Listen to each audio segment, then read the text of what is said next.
Virtualmente todos na Terra, independente de sua religião ou nacionalidade, reconhecem que existe alguma espécie de batalha ocorrendo no mundo entre as forças do bem e do mal. Uma luta colossal entre a luz e as trevas, a verdade e o erro, a opressão e a liberdade, o bom e o mal, e finalmente, a vida e a morte. Qual é a história por trás deste evidente paradoxo? Muitas religiões, assim como a Bíblia, ensinam que além deste véu tridimensional do mundo físico que vemos, existe outro mundo espiritual que não podemos ver. Nesta realidade invisível ao nosso redor, se desencadeia uma batalha titânica entre o herói supremo e justo contra o vilão mais cruel e maligno. A grande pergunta é: quem são esses personagens e como e onde começou esta crise cósmica? Este é o maior mistério de todas as épocas e a história mais fascinante e verdadeira que jamais tem sido contada. Esta crise envolve cada pessoa sobre a Terra. Sim, cada pessoa.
A história humana está repleta de cenas de guerras.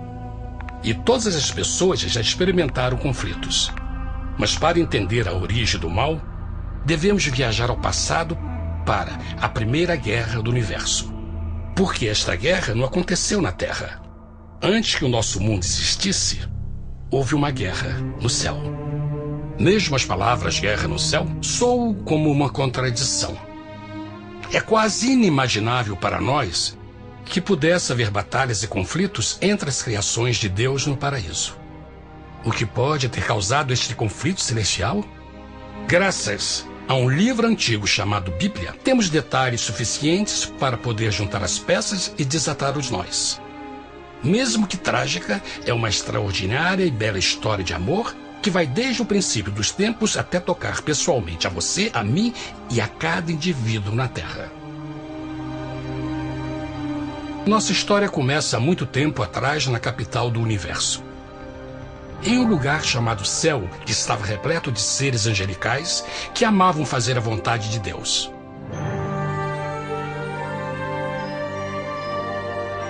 Sob o justo e amoroso governo do Criador, todo o céu desfrutava uma existência de felicidade e perfeita paz.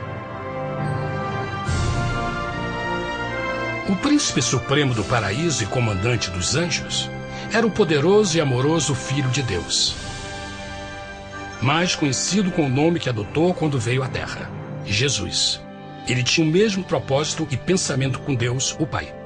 O céu, sob o comando compassivo do Pai, Filho e Espírito Santo, provou ser um maravilhoso lugar de paz e alegria. Para realizar as ordens de Deus, a Trindade estava rodeada de um oceano virtual de inumeráveis espíritos ministradores chamados serafins e querubins, mais conhecidos como anjos. Essas poderosas e inteligentes criaturas descobriram que a felicidade estava em cumprir as ordens do Todo-Poderoso. Mas Deus criou um extraordinário anjo para atuar como líder de toda a multidão celestial. A Bíblia nos diz que seu nome era Lúcifer, que significa portador da luz. Este querubim foi o maior ser criado por Deus e assumia a posição mais próxima do trono de Deus, estando diretamente sob a autoridade de Jesus. A tarefa de Lúcifer era difundir a luz e o conhecimento da vontade de Deus a todos os outros anjos. Lúcifer foi o mais esplêndido ser criado por Deus. Era extremamente bonito e dotado de enormes poderes de liderança e organização. Entre os anjos, ele foi muito admirado, respeitado e amado como amigo. Mesmo assim, Deus previu o mal que Lúcifer estava a ponto de introduzir no reino da luz. Cheio de sabedoria e formosura, de todas as pedras preciosas te cobrias. Tu eras o querubim, ungido para cobrir, e te estabeleci. No monte santo de Deus estavas. No meio das pedras afogueadas andavas. Perfeito eras nos teus caminhos, desde o dia em que foste criado, até que se achou iniquidade em ti. Quando Lúcifer percebeu a sua beleza e poder, seu coração pouco a pouco começou a mudar. Permitiu que seu enfoque se afastasse de Deus e direcionou seu amor para si mesmo. Talvez nunca saberemos completamente como e porquê estas sementes de rebelião germinaram em seu coração. Mas o profeta Isaías nos dá uma visão do pensamento de Lúcifer. Como caíste desde o céu, ó estrela da manhã, filha da alva! Como foste cortado por terra, tu que debilitavas as nações! E tu dizias no teu coração: eu subirei ao céu, acima das estrelas de Deus exaltarei o meu trono. Subirei sobre as alturas das nuvens, e serei semelhante ao Altíssimo. Lúcifer, aos poucos, começou a cobiçar o poder de Deus, mas não sua personalidade. Ao pensar em suas próprias habilidades e belezas extraordinárias, os perversos tentáculos do orgulho e vaidade congelaram sua mente. Este ressentimento e inveja fizeram com que ele violasse a lei sagrada de Deus e se rebelasse contra seu governo. Precisamos fazer uma pausa e esclarecer algo. Desde o princípio, Deus ordenou que as leis da física governassem o mundo material em que vivemos. Sem essas leis naturais, o universo seria um caos. Do mesmo modo, as leis morais de Deus sempre têm dado segurança e estabilidade ao cosmos. Alguns pensam que os 10 mandamentos não existiram, até que o Senhor os entregou a Moisés no Monte Sinai. Mas as Escrituras nos ensinam que os princípios das leis de Deus sempre existiram por toda a eternidade, pois são a base fundamental de seu reino de amor. Seguros todos os seus mandamentos, permanecem firmes para todo sempre e são feitos em verdade e retidão. Os 10 mandamentos são um resumo das características de um Deus de amor. Os primeiros 4 mandamentos descrevem quem é Deus, seu poder, seu território e autoridade. Os últimos 6 descrevem como é Deus, sua honestidade, sua pureza, sua fé. Todas estas coisas sempre foram verdade e sempre serão verdade. Agora, pela primeira vez na história da eternidade, Lúcifer começou a violar esses princípios perfeitos. Lúcifer sabia que se fosse compartilhar o poder e status de Deus, necessitaria de apoio. E deu início ao trabalho.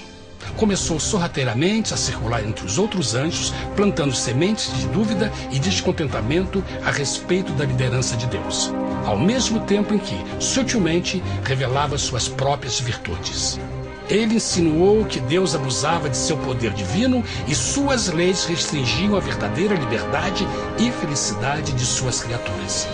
Com seu raciocínio audaz e poder de influência, Lúcifer pôde persuadir a um grande número de anjos a se unirem para seu motim. Talvez se perguntem, como tantos anjos inteligentes puderam seguir esse desertor? Bom, lembrem que até esse ponto nenhum anjo tinha escutado uma mentira.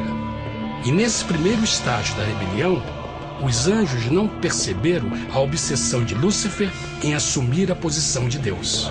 Não sabiam que finalmente ele planejaria a tortura e o assassinato do Filho de Deus na cruz com a intenção de ocupar o seu trono. Estranhamente, Lúcifer pensou que poderia ocultar seus verdadeiros propósitos de Deus. Ai dos que querem esconder profundamente o seu propósito do Senhor e fazem as suas obras às escuras e dizem: quem nos vê e quem nos conhece?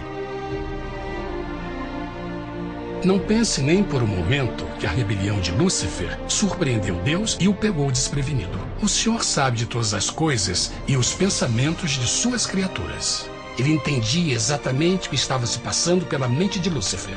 E piedosamente Deus advertiu o desgarrado anjo do perigo.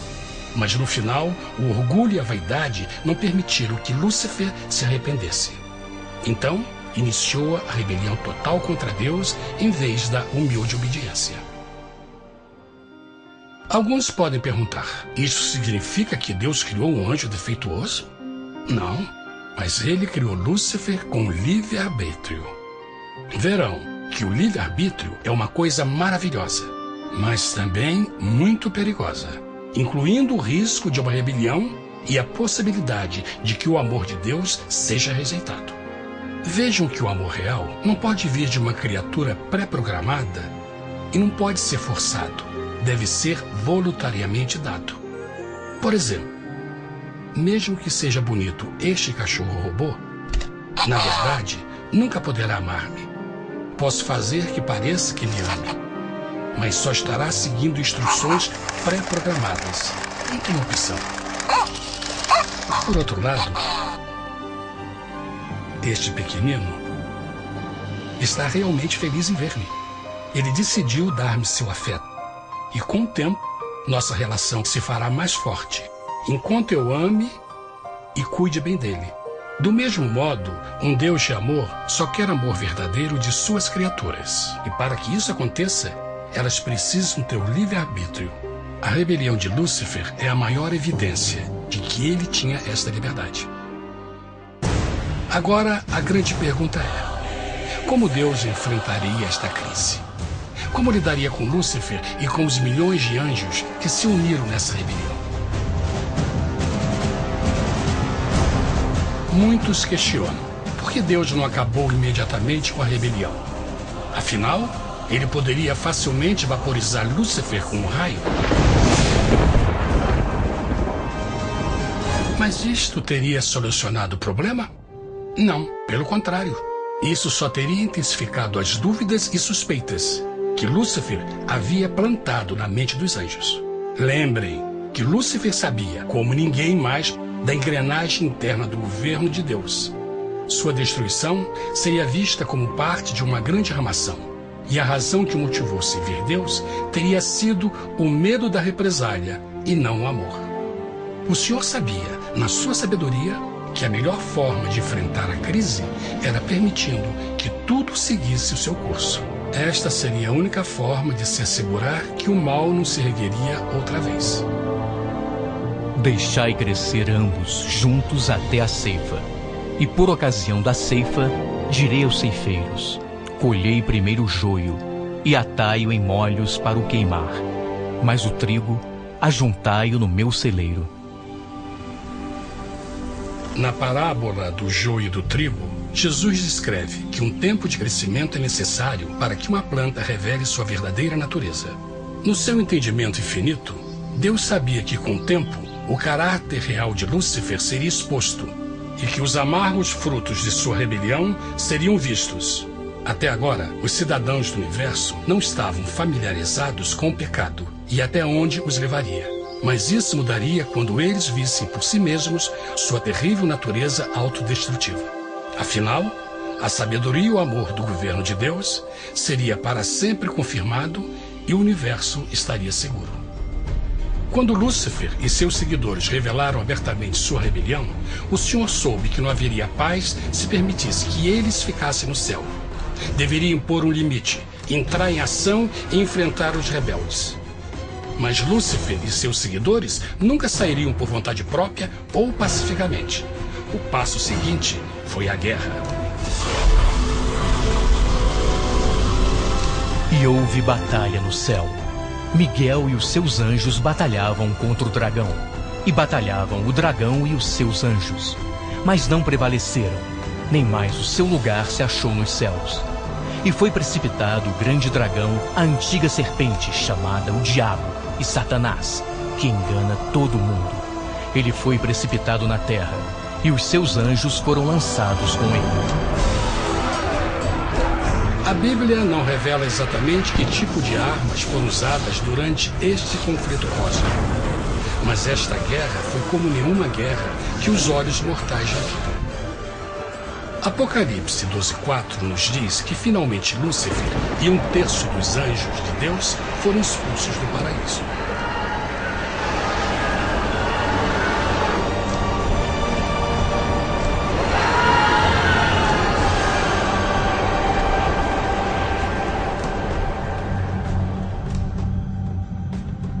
Mas e agora? Lúcifer tinha milhões de anjos ao seu lado, mas precisava de um pedaço de chão para continuar sua rebelião. Rápido, muito rápido, o universo começou a entender o quão doloroso e caro o pecado poderia chegar a ser. Mas a guerra não tinha terminado, apenas começava. Lúcifer, o portador da luz, agora virou Satanás, o adversário.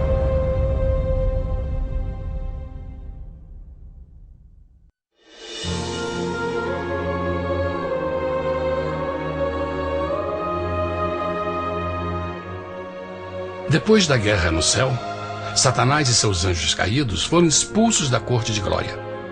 Por um tempo, o diabo e seus demônios vagaram pelo universo buscando inutilmente mundos que se compadeceram e se uniram à sua rebelião. Enquanto isto, o coração de Deus sentia intensamente o vazio que deixou a perda de Lúcifer e seus anjos. Então o Pai, o Filho e o Espírito Santo retomaram seu trabalho favorito, o maravilhoso trabalho da criação. Decidiram fazer um mundo novo, pleno, com muita variedade e diversas criaturas de amor. Este novo mundo seria único, porque as criaturas principais seriam feitas à imagem de Deus. Para eles, o Senhor também daria o domínio deste planeta novo, que conhecemos como Terra. No princípio, Deus criou a terra. E viu Deus tudo quanto tinha feito, e eis que era muito bom. Que imagem maravilhosa! Deus forma um novo mundo, nosso planeta, Terra. E em cada maravilhoso dia da criação, algo novo e espetacular começa a fazer parte da cena. Por exemplo, no terceiro dia, Deus falou e uma linda e exuberante vegetação fez parte da existência. Plantas de todas as cores, formas e tamanhos. No quinto dia, o mundo estava repleto de espantosas e exóticas criaturas, que podiam tanto se elevar aos céus como deslizar pelas águas azuis. E outras podiam fazer as duas coisas. No sexto dia, houve a introdução de um grande número de animais terrestres. Desde o gigante elefante até o pequeno esquilo, cada um encontrou um lugar nesse novo planeta para viver em harmonia com o resto da criação. E também no sexto dia, Deus criou o homem. E disse Deus: façamos o homem à nossa imagem, conforme a nossa semelhança. E formou o Senhor Deus o homem do pó da terra, e soprou em suas narinas o fôlego da vida, e o homem foi feito alma vivente. E plantou o Senhor Deus um jardim no Éden, do lado oriental, e pôs ali o homem que tinha formado.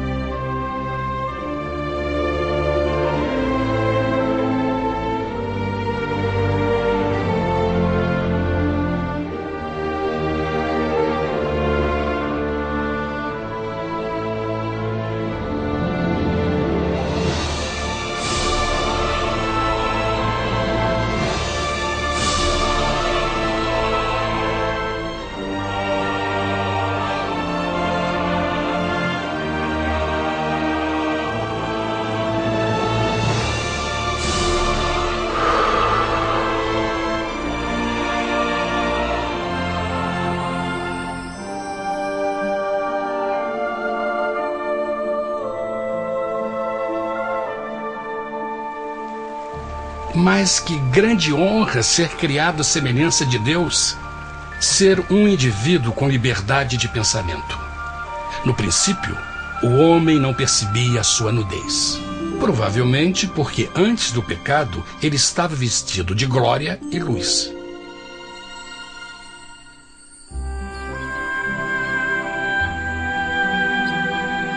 Deus também criou a companheira perfeita para Adão, sua bela esposa Eva.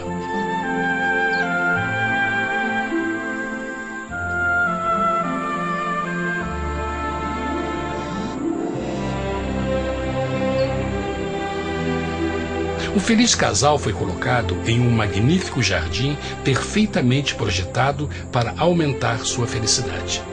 Para Adão e Eva e as outras criaturas da terra, também foi dado o privilégio divino de procriar a sua própria imagem. A intenção de Deus foi que a raça humana tivesse domínio sobre este paraíso perfeito para sempre. Eternamente felizes e saudáveis, trabalhariam com a flora do jardim de Deus, enquanto desfrutariam o afeto e companhia de todas as criaturas sob seus cuidados. O ambiente que nossos primeiros antepassados experimentaram foi muito diferente do mundo de hoje.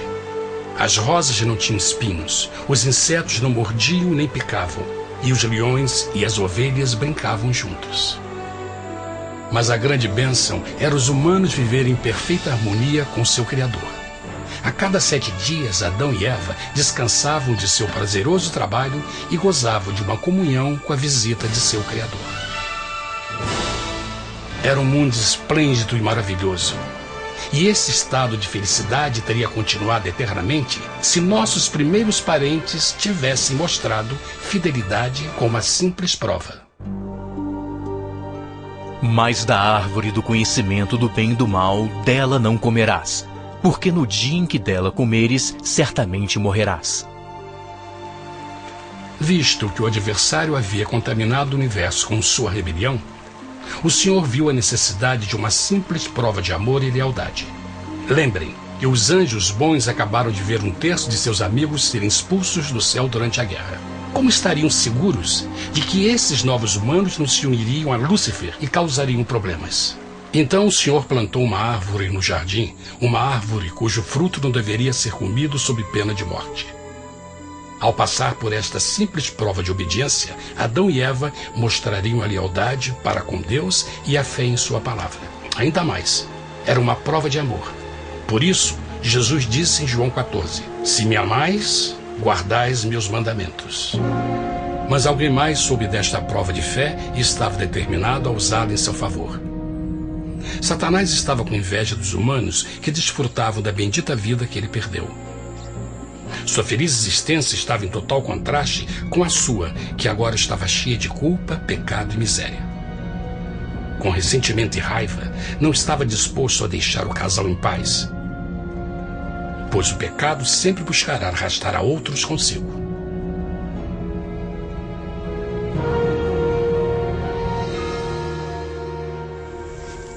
Então um dia, quando Eva estava concentrada em seu agradável trabalho, se viu sozinha e muito perto da árvore proibida. Foi quando Satanás viu sua oportunidade. Através de uma serpente hipnotizante, o anjo caído chamou Eva até a árvore e a envolveu em uma conversação.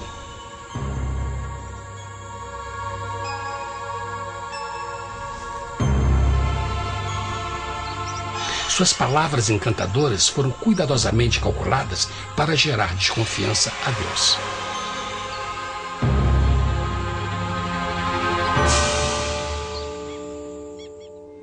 A serpente replicou à mulher, de modo algum morrereis.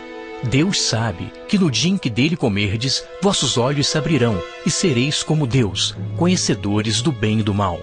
A mulher notou que a árvore era boa para comer, pois era atraente aos olhos e desejável para alcançar sabedoria.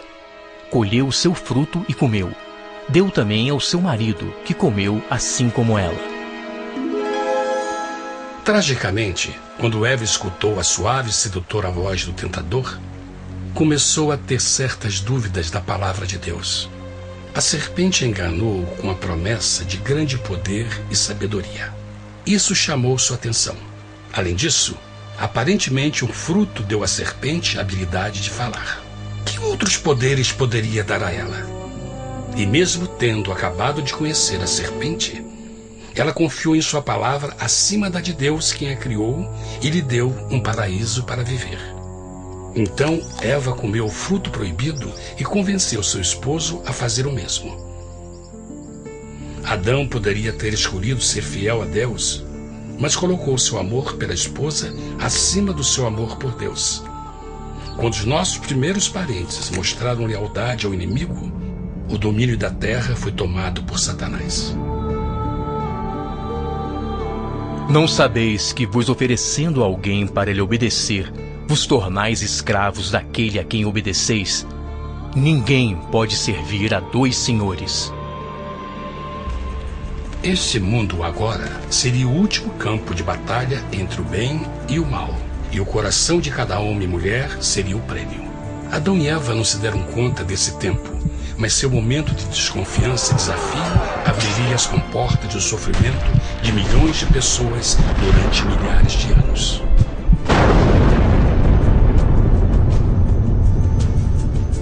Portanto, como o pecado entrou no mundo por um homem, e por ele a morte, e assim a morte transmitiu-se a todos os homens naquele em quem todos pecaram. Nossos primeiros parentes logo enfrentaram o terrível resultado de seu pecado. Em estado santo, Adão e Eva resplandeciam com túnicas de glória. Depois de pecarem, suas túnicas naturais de luz se desfizeram e eles ficaram mortificados com a sensação de sua nudez. Vergonha e temor tomaram o lugar de sua alegria e paz e trataram de cobrir sua nudez com folhas. Agora eles se encontravam sob constante influência do diabo. Ao ceder à tentação, debilitaram sua natureza, e Satanás ganhou poder sobre a humanidade. As pessoas não podiam resistir às tentações do diabo com sua própria força. Por último, e o mais aterrador, se encontravam vivendo sob a pena de morte iminente. Deus havia advertido que a desobediência traria a morte. Já tinha experimentado a morte espiritual. Quanto tempo passaria para sofrerem a morte física também? Nesse ponto, seu futuro não tinha nada mais que escuridão e desespero. Tendo expulsado o homem, colocou diante do jardim do Éden os querubins com o cintilar da espada flamejante, para guardar o caminho da árvore da vida. Como o pecado provocou a expulsão dos anjos caídos de seu lar celestial, agora pela desobediência, Adão e Eva foram tirados de seu jardim, seu lar no paraíso. Tudo à sua volta estava mudando rapidamente, e a humanidade se encontrou suscetível às dores, doenças e finalmente à morte. Até os animais e plantas estavam infectados pela terrível maldição. Os espinhos e cardos agora pareciam árvores e flores, e os animais que antes eram gentis começaram a se matar e a devorar uns aos outros. O pior resultado foi que o pecado separou a humanidade de Deus. Mas vossas iniquidades cavaram um abismo entre vós e vosso Deus. São vossos pecados que ocultaram de vós sua face, para não vos escutar. Na criação, foram dados a Adão e Eva a honra de falar com os anjos, e até com o Filho de Deus cara a cara. Mas Deus é tão puro e santo que nenhum mal pode existir na sua presença. Agora que os primeiros humanos tinham pecado, Deus afastou sua santa presença deles para a sua própria proteção. O pecado tinha queimado uma parte da alma do homem que já não podia ver a dimensão espiritual. Deste momento em diante, a comunicação com o céu seria limitada. Mesmo com todas estas maldições caindo sobre Adão e Eva, o coração do Senhor se encheu de compaixão. A lei que haviam violado não poderia ser alterada para salvá-los, pois é tão sagrada e imutável como Deus mesmo. O Senhor sabia que havia só uma maneira na qual o homem podia se redimir. Então um plano foi revelado, nascido do fundo do coração de Deus. Um plano para salvar o homem de seu encontro com a morte eterna e restaurar tudo que estava perdido com o pecado. Seria de grande intensidade, alcance e poder, mas seria um plano que também implicaria num enorme sacrifício. O amor de Deus para conosco se manifestou por ter enviado ao mundo seu Filho unigênito, a fim de vivermos por ele. Nisto consiste o amor, não em termos nos amado a Deus, mas em ele nos ter amado e enviado seu Filho para se sacrificar por nossos pecados. As Escrituras claramente ensinam em Romanos 6:23, o custo do pecado é a morte. A lei violada demandava a vida do pecador e só tinha um em todo o universo qualificado como substituto da humanidade. O Criador só podia pagar a dívida de suas criaturas tomando seu lugar. Então Jesus Cristo, o Filho de Deus, concordou em deixar a pureza, glória e segurança do céu. Ele viria para morrer em nome do homem em seu malvado e renegado planeta. Ele nasceria como um inocente e indefeso bebê, suportaria uma vida de dor e vergonha e mesmo assim viveria uma perfeita e vitoriosa vida. Finalmente, ele teria uma morte humilhante para poder ser o substituto da humanidade caída. Por seu sacrifício, a humanidade incrivelmente receberia uma nova oportunidade de ter a vida eterna. Seu sangue seria o resgate para um mundo raptado por Satanás. Este maravilhoso plano de redenção foi graficamente ilustrado no sistema de sacrifício de animais ordenado por Deus depois da queda do homem. O Senhor tinha avisado Adão e Eva que iriam morrer no dia em que comessem do fruto proibido. E como que permaneceram vivos? A Bíblia nos diz que imediatamente depois do pecado, Deus providenciou roupas na forma de peles de animais. É bom notar que o Apocalipse se refere a Jesus Cristo como a ovelha que foi morta desde o princípio do mundo. Isto indica que uma ovelha foi sacrificada no mesmo dia para prevenir suas mortes imediatas. Pela fé, neste sacrifício, suas mortes foram simbolicamente transferidas deles para a criatura inocente. A ovelha certamente era a representação de Jesus. Assim, um raio de esperança foi dado em uma situação de escuridão e desespero. Através do arrependimento e a fé no sangue do Messias, qualquer humano poderia uma vez mais ser filho de Deus. Mas mesmo com este grande plano para a humanidade, Satanás ainda tinha o domínio da terra. E a vida na terra não estava fácil. No mundo haveis de ter aflição, mas coragem, pois eu venci o mundo. Naturalmente, muitos se perguntam, como um Deus amoroso e poderoso permite dores e sofrimentos no nosso mundo atual? Mas está claro desde o Gênesis que Deus nunca quis que nós tivéssemos o conhecimento da dor dessa vida. Quando o mundo saiu das mãos de Deus, a terra era um maravilhoso paraíso. Foi o pecado de Adão e Eva que deu a Satanás o direito de assumir o controle deste planeta. Devido à sua trágica eleição, o diabo e seus súditos ganharam o poder de tentar e atormentar os humanos, introduzindo a doença, a dor e o sofrimento. Talvez fosse melhor perguntar: por que Satanás não tem o controle total da humanidade? A resposta é Jesus Cristo. Talvez já perceberam que a morte de Jesus na cruz deu a cada um de nós a oportunidade de sermos salvos, mas na verdade fez muito mais do que isso. Quando o Salvador ofereceu sua vida para redimir a terra, esse ato poria restrições ao controle de Satanás sobre a humanidade. Satanás não poderia forçar nossa vontade e seu poder de nos ferir seria limitado. O sacrifício de Cristo também nos trouxe um tempo de prova, durante o qual poderíamos ver a diferença entre o governo de Deus e o de Satanás, e então decidir a quem servir. Finalmente, pelo sacrifício que fez Jesus, o reino de Satanás chegará ao seu final, e um dia a terra será devolvida ao homem mais maravilhosa do que era no princípio. Mesmo Adão e Eva tendo começado suas vidas como exilados do paraíso, ainda tinham esperança. Deus providenciou peles de animais sacrificados para se cobrirem. Mas o mais importante, ele prometeu o sangue do Cordeiro de Deus para pagar por seu pecado, se aceitassem Cristo e se arrependessem. Uma grande pergunta permanece: as pessoas aceitaria o grande presente de Deus?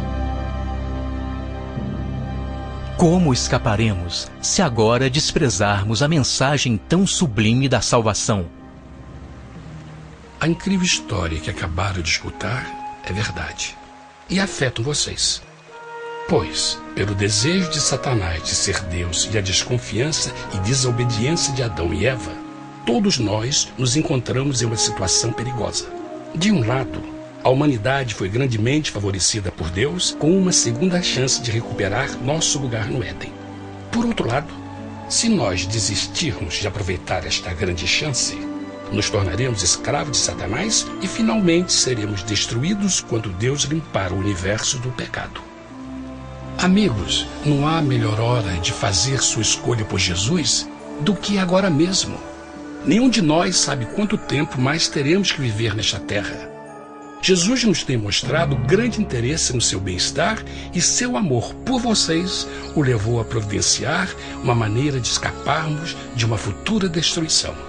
Ele quer que você o aceite e se arrependa de seus pecados. Através de Cristo, pode encontrar o perdão para tornar-se como Ele em caráter. A triste notícia é que Satanás atua de todas as formas possíveis para evitar que aceite o presente da salvação de Deus. Devido à nossa rotina da vida, o amor ao dinheiro ou alguma outra distração fascinante, ele trabalha para manter a todos ocupados e afastados do que, na realidade, mais importa, sua salvação eterna. Para que entenda a realidade da situação e que se você não escolhe a Jesus por omissão, está escolhendo a Satanás. Mesmo que a terrível escolha de Adão e Eva nos traga morte e miséria, vocês agora podem tomar uma melhor decisão. Deus está oferecendo uma paz que satisfaz o anseio mais profundo de sua alma e uma alegria que não encontrará nas atribulações deste mundo. O desejo que tem o coração de Deus é que seja salvo e esteja com Ele no paraíso. Mas o único que pode mantê-lo fora do céu é você. Imagine a tragédia que seria se você recusasse este precioso presente. Você pode decidir hoje e aceitar a salvação que Deus prometeu. Na verdade, nesse momento, pode aceitar a vida eterna através de Jesus Cristo. Posso convidá-lo para que acompanhe agora mesmo em uma simples oração, aceitando sua maravilhosa oferta? Por favor, repita depois de mim. Querido Pai Celestial, venho a Ti agora e humildemente pedir Teu perdão. Senhor, confesso que sou um pecador e violei Tua santa lei. Entendo que a pena por esse pecado é a morte. Acredito que Jesus Cristo sofreu e morreu na cruz para receber o castigo por todos os nossos pecados. Acredito que Jesus ressuscitou e eu o aceito como meu Salvador pessoal. A partir deste momento em diante, Te dou o meu coração e eu o aceito como o Senhor da minha vida. Por favor, perdoa todos os meus pecados e envia Teu Espírito para ajudar-me a fazer a Tua vontade. Te agradeço por Teu grande amor e aceito Teu presente da vida eterna. E eu oro tudo isso em nome de Jesus. Amém.